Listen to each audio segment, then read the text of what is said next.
अस्सलाम वालेकुम, welcome to vector spark. Hope you all are doing well. हम chapter number 4 start कर चुके हैं, रोटेशनल एंड सर्कुलर मोशन। हमने इसकी बेसिकली 2 लेक्चर्स अपने कंप्लीट कर लिए हैं। इसमें हमने बेसिकली सिंपल ये पढ़ा था आपके पास रोटेशनल मोशन क्या होता है। देन हमने अपने 3 टॉपिक्स कवर किए हैं, angular displacement, angular acceleration and angular velocity. तो अगर आपने वो लेक्चर नहीं लिया तो पहले आप उस लेक्चर को लें, देन आपको इस लॉन्ग क्वेश्चन की अच्छी समझ आएगी। तो रोटेशनल मोशन और सर्कुलर मोशन को अगर हम स्टडी कर रहे हैं तो बेसिकली अगर आप फोर्स की बात करेंगे तो हम उसको भी सेंट्रीपिटल से रिलेट करेंगे। क्यों? क्योंकि सेंट्रीपिटल फोर्स आपके पास वो फोर्स है जो बॉडी को सेंटर में या सर्कल में मूव करवा रही है। तो बेसिकली आज का लेक्चर हमारा एक बहुत इंपॉर्टेंट लॉन्ग क्वेश्चन है जो है centripetal force and centripetal acceleration. So let's start. आपके पास सेंट्रीपिटल फोर्स क्या होती है? तो सेंट्रीपिटल फोर्स बेसिकली वो फोर्स है जो बॉडी को मूव करवाती है इन सर्कल। तो हम कहते हैं a force that compels the body to move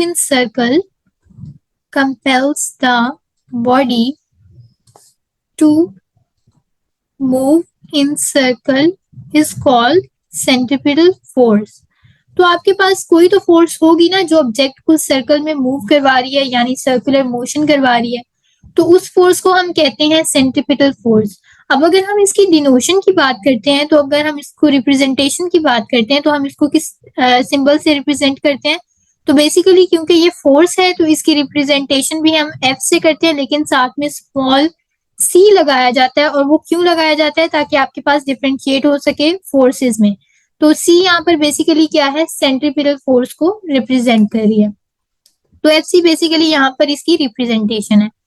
next अगर हम मूव करें आपके पास कि सेंट्रीपिटल फोर्स क्या है, किस डायरेक्शन में लगती है, तो इसके लिए सबसे पहले आपको कोई भी सर्कुलर पाथ ड्रॉ करना है।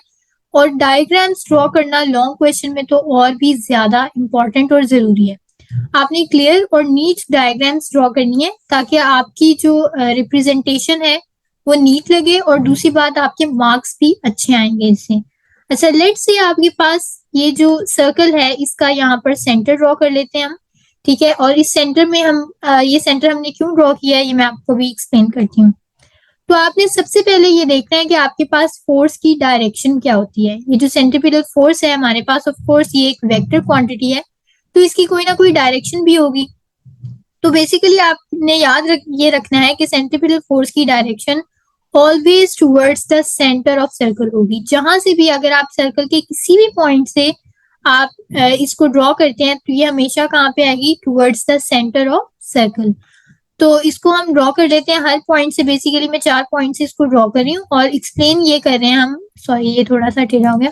हम एक्सप्लेन ये कर रहे हैं कि आपके पास ये जो फोर्स है ये हमेशा कहाँ से कहाँ होगी? Towards the centre of circle, her point से, ठीक है। तो इसको मैं हर पॉइंट पे ड्रॉ कर लेती हूँ लास्ट। ओके, सो यहाँ से आपको ये पता लग गया कि आपके पास जो फोर्स की डायरेक्शन है, या हम कह सकते हैं कि आपके पास ये जो सेंट्रीपिटल फोर्स है ये हमेशा इसकी डायरेक्शन कहाँ होगी? Towards the centre of circle. तो इसमें इंपॉर्टेंट पॉइंट तो ये था कि हमारे पास फोर्स जो है ये एक वेक्टर क्वांटिटी है। ऑफ कोर्स ये तो सबको ही पता है, फोर्स एक वेक्टर क्वांटिटी है। अगर वेक्टर है तो इसकी कोई ना कोई डायरेक्शन होगी, and direction of force is always towards the centre. Centripetal force की बात कर रही हूँ। Direction of centripetal force is always inward, या हम कह सकते हैं ऑलवेज इन सेंटर, ठीक है, टुवर्ड सेंटर। बेसिकली ये हमेशा टुवर्ड सेंटर एक्ट कर रही होती है, सॉरी, टुवर्ड्स सेंटर, ठीक है। तो ये बेसिकली हमारे पास एक ऐसी फोर्स है जो always towards the centre of a circle move करती है। अब आपको एक पॉइंट पता है कि अगर हम रेडियस की बात करते हैं तो रेडियस जो है ये क्या होता है? रेडियस हमारे पास बेसिकली डिस्टेंस होता है ना from centre of circle to circumference. तो radius is always outward from the circle. Radius की जो डायरेक्शन है ये हमेशा क्या होती है? ऑलवेज आउटवर्ड डायरेक्शन में होती है, ठीक है। टूवर्ड ये जो आपके पास रेडियस है ये हमेशा क्या होगा? ऑपोजिट टू द हमारे पास क्या होगा? Centripetal force. क्यों? क्योंकि सेंट्रीपिटल फोर्स हमारे पास इनवर्ड डायरेक्शन में लग रही है। तो सेंट्रीपिटल फोर्स में हम इनवर्ड डायरेक्शन लिखते हैं, जबकि आपके पास जो रेडियस है उसमें हम क्या वर्ड यूज करते हैं? आउटवर्ड डायरेक्शन का वर्ड यूज किया जाता है। तो बेसिकली यहाँ पर हमने ये एक्सप्लेन किया कि आपके पास जो फोर्स होगी वो आपके पास क्या होगी, सेंट्रीपिटल फोर्स इनवर्ड लगेगी, जबकि रेडियस हर पॉइंट से, सेंटर से हमारे पास क्या होता है, आउटवर्ड डायरेक्शन में होता है। तो बेसिकली ये हमने इसलिए लिखा है कि अगर मैं आपको इसके फॉर्मूला का बताऊं तो बेसिकली सेंट्रीपिटल फोर्स का फॉर्मूला हमारे पास होता है -mv²/r। अब यहाँ पर आपके पास नेगेटिव साइन याद रखिएगा, जब भी आप फिजिक्स में नेगेटिव साइन यूज करेंगे तो वो बेसिकली आपके पास डिक्रीजिंग वैल्यू को कम शो करता है और ऑपोजिट डायरेक्शन को बेसिकली वो शो कर रहा होता है। तो आपके पास यहाँ पे भी हमने नेगेटिव साइन इसलिए यूज किया है कि आपके पास जो सेंट्रीपिटल फोर्स की डायरेक्शन है ये क्या है, ऑपोजिट टू द रेडियस है। तो ऑपोजिट डायरेक्शन है और किसके ऑपोजिट है, तो याद रखिएगा centripetal force opposite to radius होती है। अब ये तो मैंने आपको बेसिक बताया कि आपके पास सेंट्रीपिटल फोर्स होती क्या है। देन हमने डिस्कस किया कि आपके पास सेंट्रीपिटल फोर्स की रिप्रेजेंटेशन क्या थी, उसकी डायरेक्शन क्या थी, एंड लास्टली हमने पढ़ा कि उसका फॉर्मूला क्या है, ठीक है। और इसमें नेगेटिव साइन का एक्सप्लेन किया है कि नेगेटिव साइन बेसिकली आपके पास क्या है और क्यों लगाया जा रहा है। तो नेक्स्ट अगर हम अपना लॉन्ग क्वेश्चन स्टार्ट करें तो आपने सबसे पहले कोई भी नीट सी डायग्राम ड्रॉ करनी है, आपने सर्कल ड्रॉ कर लेना है जिसमें हम बेसिकली क्या करेंगे, डायरेक्शंस को कंप्लीटली और इजीली देख सकते हैं। अब आपने सबसे पहले ऑफ कोर्स जब भी आप सर्कल ड्रॉ करेंगे तो आपने उसका सेंटर मार्क करना है, और जैसा कि मैंने आपको बताया है कि आपके पास जो फोर्स की डायरेक्शन है वो क्या होती है, ऑलवेज टूवर्ड्स दी सेंटर। तो हम बेसिकली यहाँ पर क्या ड्रॉ कर लेते हैं, हम यहाँ पर फोर्स की डायरेक्शन ड्रॉ कर लेते हैं। और अब मैं लहदा नहीं ड्रॉ कर रही, मैं एक ही दफा सारी ड्रॉ कर लूंगी, ठीक है। सो लेट्स से आपके पास ये कोई भी एक सर्कल है और इसमें मैंने ये ड्रॉ कर दिया। अब आपने एक चीज याद रखनी है कि आपके पास जो वेलोसिटी की डायरेक्शन होती है, जब बॉडी सेंटर में या सर्कल में मूव कर रही होती है तो वेलोसिटी ऑब्जेक्ट की वो हमेशा कहाँ होती है, टेंजेंट टू द सर्कल। अब टेंजेंट क्या होता है, तो टेंजेंट आपको पता है एक ऐसी लाइन जो सर्कल को सिर्फ किसी एक पॉइंट पे टच कर रही होती है, उसे हम कहते हैं टेंजेंट। तो अब आपके पास कह सकते हैं कि कोई भी ऐसी लाइन जो सर्कल को एक पॉइंट पे टच करिए उसे हम टेंजेंट कहते हैं, और वेलोसिटी की डायरेक्शन क्या होगी, always tangent to the circle. तो हम कहते हैं कि आपके पास वेलोसिटी की डायरेक्शन जो है ये हमेशा कहाँ होगी, टेंजेंट टू द सर्कल होगी, ठीक है। सो हम इसको लास्टली यहाँ पे भी ड्रॉ कर लेते हैं। ये आपके पास थी वेलोसिटी की डायरेक्शंस, ठीक है। लेट्स से हम इसको कह देते हैं v1, इसको हम कह देते हैं v2, v3 एंड v4। आप कोई भी वेलोसिटी का नेम दे सकते हैं। बेसिकली ये सारी क्या है, वेलोसिटीज ही है आपके पास, और हर पॉइंट पे आपके पास वेलोसिटी की डायरेक्शन क्या होगी, टेंजेंट टू द सर्कल। आपको पता है फोर्स की डायरेक्शन जो Fc है वो आपके पास कहाँ होती है, इनवर्ड। जबकि अगर हम रेडियस की बात करते हैं तो रेडियस हमारे पास कहाँ होता है, आउटवर्ड फ्रॉम द सेंटर, ठीक है। तो ये तो हमारे पास ही वेलोसिटी। अब आपने सबसे पहले कंसीडरेशन में क्या करना है, मतलब एक्सप्लेनेशन जब आप लिखते हैं तो आपने कंसीडर करना है कि कोई भी एक ऑब्जेक्ट है मूविंग इन सर्कल या मूविंग इन सर्कुलर पाथ, तो आपने सबसे पहले एक्सप्लेनेशन की हेडिंग दे देनी है, ठीक है। एक्सप्लेनेशन में आप क्या कंसीडर करेंगे, आप बेसिकली यहाँ पर मैं कंप्लीट नहीं लिखती लेकिन थोड़ा बहुत एक्सप्लेन कर देती हूँ।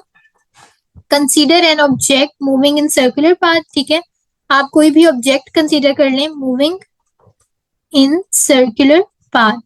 तो आपके पास अगर कोई भी ऑब्जेक्ट सर्कुलर पाथ में मूव कर रहा है तो ऑफ कोर्स उसके ऊपर कोई ना कोई फोर्स लग रही होगी, और वही फोर्स आपके पास क्या होगी, Fc, यानी आपके पास सेंट्रीपिटल फोर्स होगी। नेक्स्ट आप इसमें क्या करेंगे, इसमें फॉर्मूला देंगे, और फॉर्मूला मैं पहले ही डिस्कस कर चुकी हूँ। आपके पास जो सेंट्रीपिटल फोर्स का फॉर्मूला होता है वो बेसिकली क्या होता है, माइनस लेट्स से आपके पास Fc का फॉर्मूला क्या था, -mv²/r। अब यहाँ पर m क्या है, मैस ऑफ ऑब्जेक्ट, b हमारे पास वेलोसिटी है, और r आपके पास क्या है, रेडियस है। अब अगर हम सेंट्रीपिटल एक्सेलरेशन की बात कर रहे हैं, क्योंकि आपका लॉन्ग जो है वो basically centripetal force and centripetal acceleration दोनों का है, तो यहाँ पर अगर हम सेंट्रीपिटल एक्सेलरेशन की बात करेंगे तो ये क्या होगा, ये वो एक्सेलरेशन होगी जो बॉडी को सेंटर में या सर्कल में मूव करवा रही है, ठीक है। तो सेंट्रीपिटल एक्सेलरेशन की डेफिनेशन आपके पास क्या आ जाएगी, change in velocity of a body जो प्रोड्यूस कर रही है acceleration directing towards the circle of towards the centre of circle, तो इसे हम क्या कहते हैं, सेंट्रीपिटल एक्सेलरेशन। तो आपको पता है acceleration basically rate of change of velocity ही होता है ना, rate of change of velocity. तो इसीलिए आपके पास इसकी डेफिनेशन अगर हम इसके अकॉर्डिंग लिखते हैं तो हमारे पास इसकी डेफिनेशन क्या आ जाएगी, इसकी डेफिनेशन हम लिखेंगे, the change in velocity, change in velocity per unit time, ठीक है, per unit time that expels the body to move in centre, या जिसे हम कह सकते हैं कि that directs towards the centre of circle is called centripetal acceleration, ठीक है। तो सेंट्रीपिटल फोर्स अगर सेंटर में लग रही है आपके पास, तो सेंट्रीपिटल एक्सेलरेशन भी तो ऑफ कोर्स सेंटर में लगेगी ना, तो which is directed towards centre, ठीक है, टुवर्ड्स सेंटर ऑफ सर्कल या सेंटर आप कह लें। तो ये हमारे पास क्या आ गई, सेंट्रीपिटल एक्सेलरेशन की डेफिनेशन आ गई है। अब अगर हम सेंट्रीपिटल एक्सेलरेशन का फॉर्मूला देखते हैं, तो याद रखिएगा सेंट्रीपिटल एक्सेलरेशन का फॉर्मूला हमारे पास क्या आता है, इसको हम ए सी से रिप्रेजेंट करते हैं, क्योंकि ये बेसिकली सेंट्रीपिटल एक्सेलरेशन है तो स्मॉल सी इसके साथ लग जाता है, और इसका फॉर्मूला हमारे पास होता है वी स्क्वायर अपॉन आर, ठीक है। ये आपके पास फॉर्मूला किसका आ गया, सेंट्रीपिटल एक्सेलरेशन का। और जो पहले हम पढ़ चुके हैं Fc is equals to mv square by r, तो वो बेसिकली क्या था, आपके पास फॉर्मूला था सेंट्रीपिटल फोर्स का। तो अगर हम अब इसका प्रूफ स्टार्ट करते हैं, बेसिकली अब आपने प्रूफ करना है कि एक्सेलरेशन जो सेंट्रीपिटल एक्सेलरेशन है ये इसके इक्वल है। तो हम सबसे पहले आप क्या करेंगे, आप अगेन कोई भी सर्कल ड्रॉ करें, क्योंकि हम सर्कुलर पाथ की बात कर रहे हैं। तो लेट्स से हम यहाँ पर कोई भी एक सर्कल ड्रॉ कर लेते हैं, ठीक है। और इस केस में अगेन आपने सेंटर लेना होता है सर्कल का, फिर आपने क्या करना है, इनकी डायरेक्शंस ड्रॉ कर देनी है कि आपके पास कौन सी डायरेक्शन होती है। लेट्स से हम इस तरह से ड्रॉ कर रहे हैं, ठीक है। तो आपने ये ड्रॉ कर ली इनकी डायरेक्शंस, ठीक है। देन अगर हम मूव करें आपके पास इसकी वेलोसिटी की डायरेक्शन पे, तो आपको पता है velocity is always tangent to the circle, यानी ऐसी लाइन जो सर्कल को सिर्फ एक पॉइंट पे टच कर रही है, तो हम कह लेते हैं ये हमारे पास क्या है, वेलोसिटी की डायरेक्शन है, ठीक है। तो लेट्स से आपके पास ऑब्जेक्ट पहले था यहाँ ए पॉइंट पे, ठीक है, इसको मैं कंसीडर करती हूँ ए पॉइंट। देन आपके पास ऑब्जेक्ट ए पॉइंट से मूव करता हुआ गया है आपके पास बी पॉइंट पे, ठीक है। हम कहते हैं कि आपके पास ऑब्जेक्ट यहाँ से मूव किया और इस पॉइंट बी पे आके स्टॉप हुआ, तो ऑफ कोर्स यहाँ पे भी आपके पास वेलोसिटी की कोई ना कोई डायरेक्शन होगी, and this is again tangent to the circle. Sorry, इसको मैं दोबारा से ड्रॉ करती हूँ। हम कंसीडर करते हैं कि आपके पास ये जो डायरेक्शन है ये दोबारा से क्या है, टेंजेंट टू द सर्कल है। तो इसको अगर मैं ड्रॉ करूं तो ये बेसिकली आपके पास इस तरह से आ जाएगी। अब मैंने जो पॉइंट लिया है ना, ये आपके पास मैंने थोड़ा सा डिस्टेंस पे लिया है ना, बेसिकली ये जो आपके पास बी पॉइंट है, या इसको मैं और हाईलाइट कर दूं तो ये आपके पास ये जो बी पॉइंट आ रहा है ये बेसिकली क्या है, थोड़ा सा डिस्टेंस पे मैंने लिया है। लेकिन अगर आप अपनी बुक की डायग्राम देखें तो बहुत ज्यादा क्लोज है, उसमें समझना थोड़ा सा मुश्किल हो जाएगा, तो इसलिए मैंने थोड़ा सा डिस्टेंस पे लिया है। अब अगर हम इनका चेंज इन वेलोसिटी देखते हैं, तो देखिए आपके पास चेंज इन वेलोसिटी कैसे आ जाएगा, ये डेल वी से हम कंसीडर करते हैं कि जो आपके पास ऑब्जेक्ट की वेलोसिटी ए पॉइंट पे थी वो v1 है, और जब आप बी पॉइंट पे आए तो उसकी वेलोसिटी क्या होगी, v2। तो ये बेसिकली आपके पास वेलोसिटी थी। अगर इसी डायग्राम को मैं अलग से अगेन ड्रॉ करूं, तो बस इस ट्रायंगल को आपने सेपरेटली ड्रॉ करना है। तो बेसिकली आपके पास क्या है, सॉरी ये मैंने अपोजिट डायरेक्शन में ड्रॉ कर दिया। हम कंसीडर करते हैं कि हमारे पास ऑब्जेक्ट की जो वेलोसिटी है वो है इस तरह से, ठीक है। एक आपके पास ये आ रहा था और एक पॉइंट हमारे पास क्या आ रहा था, लेट्स से ये आ रहा था, ठीक है। तो एक आपके पास क्या है वेलोसिटी v1 और दूसरी हमारे पास क्या है वेलोसिटी, इसको हम कह लेते हैं velocity v1, and this is velocity wait, this is velocity v2, ठीक है। ये हमारे पास वेलोसिटी आ रही थी और हमने इनका चेंज जो ड्रॉ किया था बेसिकली वो आपके पास क्या आ रहा था, ओके जो हमारे पास चेंज आ रहा है वेलोसिटी का वो हमारे पास क्या आ रहा था, del v। So here is the diagram. इसको हम कंसीडर करते हैं कि ये आपके पास कोई भी हम पॉइंट ए से बी पर मूव किए, यहाँ पे आपके पास ऑफ कोर्स कोई ना कोई डिस्टेंस कवर किया होगा और बॉडी एंगुलर डिस्प्लेसमेंट कवर कर रही है, क्योंकि सर्कुलर पाथ में मूव कर रही है तो हम थीटा कह लेते हैं। सेंटर ऑफ सर्कल को मैं पॉइंट सी का नेम दे देती हूँ, और यहाँ पर अगर हम इनकी लेबलिंग करें तो हम कंसीडर करते हैं ये जो ट्राइंगल है इसको अगर हम नेम दें, तो लेट्स से मैं इसको डिफरेंट कलर से नेम दे देती हूँ। ओके, हम कहते हैं कि आपके पास ये जो पॉइंट है इसको हम P कह लेते हैं, इस पॉइंट को हम Q कह लेते हैं, एंड इस पॉइंट को हम क्या कह लेते हैं, R, ठीक है। तो ये आपके पास एक ट्राइंगल बन जाएगी PQR। अब अगर हम देखें कि आपके पास दोनों जो ट्राइंगल्स हैं, बेसिकली एक ट्राइंगल आपके पास ये बनी हुई है, let me highlight it, wait, एक ट्राइंगल हमारे पास ये बनी हुई है, ठीक है, सर्कल के अंदर, और दूसरी ट्राइंगल मैंने आपको यहाँ पे अलग से बना के दिखा दी। तो अगर हम इन दोनों ट्राइंगल्स को कंपेयर करते हैं, कंपेयरिंग टू ट्राइंगल्स, ट्राइंगल कौन कौन सी है, एक हमारे पास है triangle ACB and triangle PQR, ठीक है, ये हमारे पास दो ट्राइंगल्स हैं। अगर हम इन दोनों को कंपेयर करते हैं तो हमारे पास क्या आता है, आप अगर आर्क की बात करते हैं, आर्क AB है तो उसके कॉरेस्पॉन्डिंग में आप, सॉरी, आर्क AB है तो उसके कॉरेस्पॉन्डिंग में हमारे पास दूसरी क्या है, तो उसके कॉरेस्पॉन्डिंग में, वेट, ओके, तो उसके कॉरेस्पॉन्डिंग में हमारे पास क्या आ रही है, आर्क AC। देखें यहाँ पर अगर हम कहते हैं कि आपके पास AB है, ये हम कह देते हैं कि आपके पास, वेट, ठीक है, हम कहते हैं कि आपके पास ये कोई भी आर्क है AB, ठीक है, इसकी हम रेशियो लेंगे बेसिकली इसके रेडियस के साथ।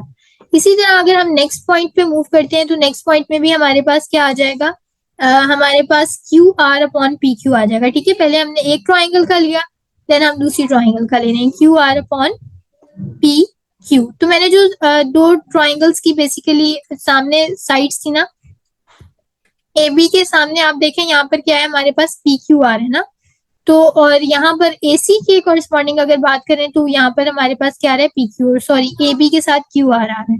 तो ये मैंने दोनों पॉइंट्स मेंशन कर दिए हैं। नेक्स्ट अगर आप इसकी वैल्यू पुट करते हैं तो हमें पता है कि आपके पास जो ये आर्क AB है, इसका डिस्प्लेसमेंट जो भी इसने कवर किया होगा ये S होगा, ये बेसिकली हम पढ़ चुके हैं एंगुलर डिस्प्लेसमेंट में। और AC जो है ये बेसिकली हमारे पास क्या है, रेडियस है। AC आपके पास ये लाइन है ना, तो ये मैं हाईलाइट कर रही हूँ, तो ये हमारे पास क्या आ जाएगा, R आ जाएगा। अब QR की अगर हम बात करते हैं तो ये हमारे पास चेंज इन वेलोसिटी है, QR यहाँ पर ये मेंशन हुआ है। नेक्स्ट अगर हम देखते हैं अपने पास PQ, तो PQ हमारे पास क्या है, V है। तो ये हमारे पास जो है बेसिकली क्या आ गई है, एक इक्वेशन बन गई है। अब अगर हम देखें, हमें पता है कि हमारे पास S का जो डिस्प्लेसमेंट का फॉर्मूला हमने पढ़ा हुआ है, तो वो हमारे पास क्या होता है, वेट, S का फॉर्मूला अगर हम देखें तो हमें पता है S हमारे पास V del T होता है। S यहाँ पर लीनियर डिस्प्लेसमेंट है या डिस्टेंस कह लें, तो डिस्टेंस हमारे पास क्या आ जाएगा, V del T। ये फॉर्मूला हम पहले पढ़ चुके हैं बचपन में, okay, I mean 9th class में। नेक्स्ट अगर हम मूव करें, इसी वैल्यू को पुट करें इस इक्वेशन नंबर 1 में, तो हम S की जगह क्या पुट कर देंगे, V del T, और नीचे हमारे पास क्या आ जाएगा, R, एंड यहाँ पर अगेन सिमिलरली यहाँ पर हमारे पास उसी तरह से डेल V अपॉन V आ जाएगा। अब अगर आप देखें तो यहाँ पर आपके पास ये जो V है बेसिकली नीचे यहाँ पर डिनोमिनेटर में, ये दूसरी साइड पे जाएगा तो ये क्या हो जाएगा, मल्टीप्लाई हो जाएगा। तो अगर आप डेल V की ये इसकी वैल्यू निकालना चाहें तो हम कहेंगे कि आपके पास जो डेल V है ये इक्वल आ जाएगा V स्क्वायर अपॉन R के, ठीक है। तो हम कह लेते हैं कि आपके पास ये किसके इक्वल आ जाएगा, V स्क्वायर अपॉन R। तो यहाँ पर आपके पास हमने T को क्यों नहीं लिखा, ये एक इंपॉर्टेंट पॉइंट आता है कि हमने यहाँ पर T को क्यों निग्लेक्ट किया है। तो बेसिकली आपके पास T क्या है, डेल T है ना, ये बेसिकली चेंज इन टाइम है। तो हम कहते हैं कि ये आपके पास इतना स्मॉल होता है या इतनी स्मॉल वैल्यू होती है कि इसको हम निग्लेक्ट कर सकते हैं। तो इट इज वेरी स्मॉल, जिसकी वजह से ये क्या होता है, नेग्लेजिबल होता है। तो हम कह देते हैं कि ये हमारे पास क्या है, नेग्लिजिबल है, ठीक है। तो हम इस पॉइंट को मेंशन कर लेते हैं कि आपके पास ये क्या है, नेग्लिजिबल है, ठीक है। नेक्स्ट अगर हम अपनी डेरिवेशन को कंटिन्यू करते हैं तो आपके पास देखें डेल V की वैल्यू क्या बन गई है, V स्क्वायर अपॉन R। और अगर आप देखें कि आपके पास ये जो del V by del T आ रहा था, या यहीं से अगर आप इसको इक्वेशन को देखें तो आपके पास क्या बन रहा है, del V upon del T। यहाँ पर ये जो आपके पास डेल T है ये बेसिकली मैं उस साइड पे जाके डिवाइड करवा रही हूँ ना, तो इसकी वैल्यू हमारे पास क्या आ जाती है, del V upon del T हमारे पास एक्सेलरेशन होती है। एक्सेलरेशन क्यों कह रही हूँ मैं इसे, क्योंकि हम कहते हैं कि आपके पास जो rate of change of velocity होती है वो क्या होती है, एक्सेलरेशन होती है ना, तो इसलिए मैं कह रही हूँ कि आपके पास ये क्या है, एक्सेलरेशन है। तो इसके अकॉर्डिंग अगर आप इसमें वैल्यू पुट करते हैं तो हमारे पास अगर यहाँ पे मैं डेल T लिखा रहने दूं तो मैं क्या कहूंगी कि ये तो आपके पास एक्सेलरेशन बन गया, तो एक्सेलरेशन हमारे पास किसके इक्वल आ जाएगी, v स्क्वायर अपॉन r के इक्वल आ जाएगी, ठीक है। सो यहाँ से अगर हम वैल्यू लेते हैं अपने ये जो एक्सेलरेशन की है, ये हमारे पास सेंट्रीपिटल एक्सेलरेशन का फॉर्मूला बन गया है, जो आपने बेसिकली क्या करना था, प्रूव करना था, v स्क्वायर अपॉन r। सो यहाँ तक आई होप आपको एक्सेलरेशन की डेफिनेशन जो डेरिवेशन सॉरी ये समझ आ गई होगी। अब आपने बेसिकली फॉर्मूला पढ़ा था, हम v को क्या लिख सकते हैं, वेट, हम v को लिख सकते हैं ना, v इक्वल्स r ओमेगा। हमने ये फॉर्मूला पढ़ा था अपनी पिछली क्लासेस में, तो आपने ये रिलेशन भी पढ़ा हुआ है बिटवीन लीनियर और एंगुलर वेलोसिटी। तो अगर हम इसकी वैल्यू पुट करते हैं v की जगह, तो आपको पता है v का स्क्वायर है, तो हम r ओमेगा का स्क्वायर पुट करेंगे। तो यहाँ पर एक्सेलरेशन की वैल्यू, बेसिकली मैं इस इक्वेशन में वैल्यू पुट कर रही हूँ, और नीचे हमारे पास एज इट इज r आ जाएगा। अब यहाँ पर अगर हम वैल्यू को मतलब स्क्वायर को अप्लाई करते हैं, तो आपके पास r स्क्वायर और ओमेगा स्क्वायर आ जाएगा, एंड डिनोमिनेटर में आपके पास क्या आ जाएगा, r। अब देखें यहाँ पर आपके पास ऊपर भी एक रेडियस है, अब ये एक और ये जो नीचे वाला रेडियस है ये कट जाएंगे, आपके पास बचेगा क्या, ओमेगा स्क्वायर r। तो हम कह लेते हैं कि हमारे पास सेंट्रीपिटल एक्सेलरेशन का एक और फॉर्मूला है जिसे हम क्या कहते हैं, ओमेगा स्क्वायर r कह देते हैं, ठीक है। तो ये आपके पास एक फॉर्मूला बन गया, ओमेगा स्क्वायर r। नेक्स्ट अगर आप मूव करें, तो आपके पास अगर हम इसका एक और फॉर्मूला जो है यहाँ पर इसी फॉर्मूला को थोड़ा सा मॉडिफाई करते हैं, तो यहाँ पर आपने ना नेगेटिव साइन अप्लाई करना है। अब हमने ये साइन क्यों अप्लाई किया है, अगेन वही रीजन है कि यहाँ पर आपके पास जो डायरेक्शन होती है वो क्या होती है, ऑपोजिट होती है सेंट्रीपिटल एक्सेलरेशन की, और किसकी ऑपोजिट होती है, तो रेडियस की ऑपोजिट होती है। अब हमने स्टार्ट में ये बात डिस्कस कर ली थी कि सेंट्रीपिटल एक्सेलरेशन जो है बेसिकली क्योंकि ये वेक्टर है तो इसकी भी कोई डायरेक्शन होगी, और इसकी डायरेक्शन हमारे पास होती है इनवर्ड, क्योंकि फोर्स की डायरेक्शन भी इनवर्ड है, लेकिन रेडियस की डायरेक्शन हमारे पास क्या होती है, आउटवर्ड डायरेक्शन होती है। तो ये आपके पास इनवर्ड डायरेक्शन किसकी है, एक्सेलरेशन की इनवर्ड डायरेक्शन आ रही है। नेक्स्ट अगर आप सेंट्रीपिटल फोर्स को अब फाइनली डिराइव करते हैं, तो लेट्स से हम यहाँ पर अब सेंट्रीपिटल फोर्स को ड्राइव कर लेते हैं, सेंट्रीपिटल फोर्स। तो देखिए हम सेंट्रीपिटल एक्सेलरेशन के दो फॉर्मूलाज ड्राइव कर चुके हैं। एक फॉर्मूला हमने पढ़ा था, वेट मैं इसको लिख लूं, एक फॉर्मूला हमने पढ़ा था एक्सेलरेशन हमारे पास इक्वल है v स्क्वायर अपॉन r के, ये सेंट्रीपिटल एक्सेलरेशन। अगेन हमने अभी लास्टली एक फॉर्मूला ड्राइव किया है माइनस ओमेगा स्क्वायर r। तो अब इसके अकॉर्डिंग अगर हम फोर्स की डायरेक्शन को ड्राइव करते हैं या फोर्स का फॉर्मूला आप ड्राइव करते हैं, तो हमारे पास क्या आ जाएगा, हमें पता है कि हमारे पास फोर्स का जो जनरल फॉर्मूला है वो एम ए होता है। अब क्योंकि यहाँ पर फोर्स सेंट्रीपिटल है तो एक्सेलरेशन भी सेंट्रीपिटल है। यहाँ पर अगर हम एक्सेलरेशन का फॉर्मूला पुट करते हैं जो हमने बेसिकली अभी ड्राइव भी किया है, तो यहाँ पर हम लिख देते हैं एम, और ये वाला फॉर्मूला पहले आप पुट करें वी स्क्वायर अपॉन आर। तो यहाँ पर मैं लिख देती हूँ वी स्क्वायर अपॉन आर। तो एफ सी की जो हमारे पास फॉर्मूला आता है वो हमारे पास क्या आ जाएगा, m we square by r. तो यही फॉर्मूला बेसिकली हमने प्रूव करना था कि आपके पास फोर्स किसके इक्वल है, फोर्स बेसिकली हमारे पास इक्वल होती है M we square upon R के, ठीक है। ये हमारे पास फॉर्मूला है सेंट्रीपिटल फोर्स का। तो पहला फॉर्मूला तो हमने प्रूव कर दिया है। अब सेकंड हमने क्या प्रूव करना है, सेकंड फॉर्मूला जो आपने प्रूव करना है वो हमारे पास आ जाता है, वेट यहाँ पर हम लिखेंगे, ठीक है। सेकंड फॉर्मूला आपने जो ये सेकंड एक्सेलरेशन की वैल्यू निकाली है इससे निकालेंगे। तो अगर आप F C equals M acceleration की जगह पर अब ये वाली वैल्यू डालेंगे, तो हम क्या लिखेंगे, M into minus omega square R. अब देखें यहाँ से हमारे पास क्या फॉर्मूला बन रहा है, एम आर ओमेगा स्क्वायर, ठीक है। बेसिकली ये हमारे पास क्या बन रहा है, एक फाइनल फॉर्मूला बन रहा है। तो हमारे पास दो फॉर्मूलाज आ गए, एक M we square upon R और एक हमारे पास क्या आ गया है, omega M R omega square, ठीक है। तो ये दोनों आपको अगर फाइंड करने हैं तो आपने सबसे पहले क्या करना है, एक्सेलरेशन की दोनों वैल्यूज निकालनी है। अगर आप एक्सेलरेशन को ड्राइव कर लेते हैं तो फोर्स को ड्राइव करना बिल्कुल मुश्किल नहीं है। उसके लिए जस्ट आपको एक जो है हम कह सकते हैं कि फॉर्मूला आना चाहिए, और वो है एम ए सी, यानी आपको ये पता है कि एम ए के इक्वल होती है आपके पास फोर्स। तो यहाँ से आप जो है इसका जो फॉर्मूला है वो इजीली डिराइव कर सकते हैं। तो हम कहते हैं कि हमारे पास फोर्स का फॉर्मूला इस फॉर्मूला से आ जाएगा। तो उसके लिए सबसे पहले आप क्या करेंगे, जस्ट फोर्स को ड्राइव करेंगे। सॉरी एक्सेलरेशन को ड्राइव करेंगे। अब वो फोर्स जो बेसिकली आपके पास, जिसको हम कहते हैं force whose source can not be identified, is called fictitious या स्यूडो फोर्स। तो अगर आपके पास ये बेसिकली क्वेश्चन, हम नॉर्मल पॉइंट डिस्कस कर लेते हैं। लास्ट पॉइंट है आपके पास स्यूडो फोर्स क्या होती है। तो स्यूडो फोर्स हमारे पास वो फोर्स होती है जिसमें आपके पास ओरिजिन नहीं पता होता कि फोर्स लग कहाँ से रही है।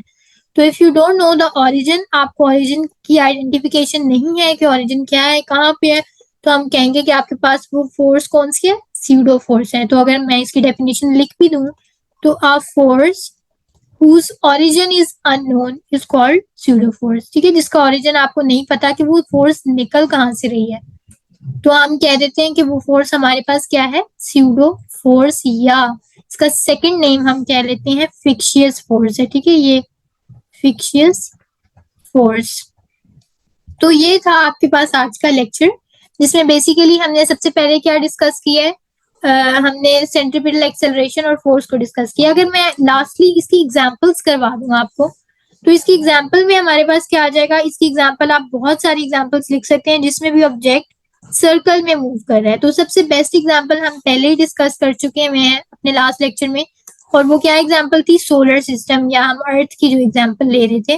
तो ये बेसिकली हमारे पास क्या है, एक सेंट्रीपिटल फोर्स ही वहां पर एक्ट कर रही होती है, अर्थ के ऊपर भी, या हम कह सकते हैं प्लैनेट्स के ऊपर भी। अगर आप बैंकिंग ऑफ रोड एक बहुत इंपॉर्टेंट एग्जांपल है और ये शॉर्ट क्वेश्चन में भी आती है, तो इसको हम नेक्स्ट लेक्चर में डिस्कस करेंगे, लेकिन एग्जांपल अभी के लिए आप लिख लें, बैंकिंग ऑफ रोड्स।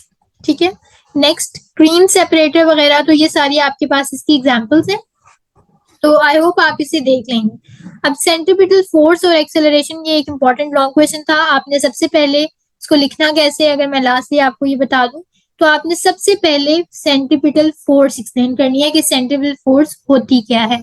देन आप मूव करेंगे इसकी रिप्रेजेंटेशन पे, और जनरली आप कोई भी सर्कल ड्रॉ करके इनकी डायरेक्शंस को बता सकते हैं कि क्या डायरेक्शन है और क्यों नेगेटिव साइन यूज हुआ है। एक्सप्लेनेशन में मैंने तो बहुत शॉर्ट लिखा है, लेकिन आप अपनी वर्डिंग में जो भी मैंने एक्सप्लेन किया उसे थोड़ा सा लिखेंगे, क्योंकि आपके पास लॉन्ग क्वेश्चन है तो आपने ऑफ कोर्स उसको कवर अप करना है। देन आप सेंट्रीपिटल एक्सेलरेशन पे आते हैं, तो सेंट्रीपिटल एक्सेलरेशन की डेफिनेशन आ जाएगी, उसका फॉर्मूला आ जाएगा। देन आपने डेरिवेशन जब स्टार्ट की तो अगेन आप थोड़ी सी एक्सप्लेनेशन देंगे, इस सर्कल को ड्रॉ करेंगे, और इन दो जो ट्राइंगल्स हैं आपके पास, basically A B C and ये जो आपके पास पी क्यू आर वाला है, इन दोनों को कंपेयर किया है, और यहाँ से हमने क्या निकाली है, वैल्यू निकाली है बेसिकली एक्सेलरेशन की। अगर आप यहाँ तक कंप्लीट कर लेते हैं तो आगे बिल्कुल मुश्किल नहीं है। जैसे मैंने आपको बताया, सेंट्रीपिटल फोर्स के लिए आपने सिर्फ F इक्वल्स एम ए वाला फॉर्मूला यूज करना है, लेकिन सिर्फ रिप्रेजेंटेशन में फर्क ये आता है कि F के साथ भी स्मॉल c लगा देते हैं हम छोटा सा, और A के साथ भी, क्यों, क्योंकि ये सेंट्रीपिटल को रिप्रेजेंट कर रहे हैं।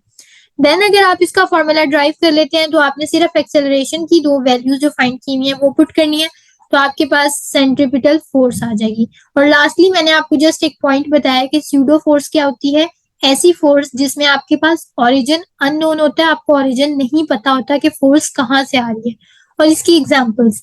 तो ये था आपके पास लॉन्ग क्वेश्चन, आई होप आपको समझ आई होगी। इसमें कोई भी क्वेश्चन हो, you can ask me comment section. So wait for next lecture, and Allah Hafiz.